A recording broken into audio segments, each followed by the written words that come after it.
जय जय होस्। आज हामी पावन पवित्र ठाउँ लड्केश्वर भगवानको परम सान्निध्यमा आइपुगेका छौँ। काम विशेषले यहाँ नजिकै कार्यक्रम थियो। भगवानको आशीर्वाद कृपाले गर्दा भगवानले यहाँ बोलाएको कारणले हामी यहाँ पनि आज आइपुग्यौँ।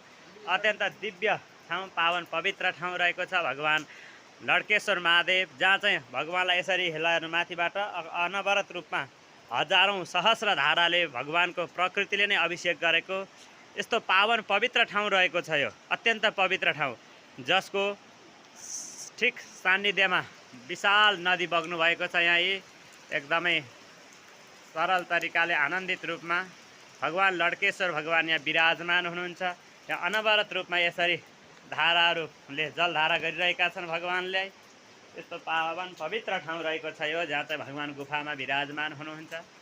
यहाँ तपाईहरू पनि समय मिलाएर यस पावन पवित्र ठाउँमा अवश्य आउनुहोला। यो ठाउँलाई, यो भगवानको ठाउँ परम पवित्र रहेको छ।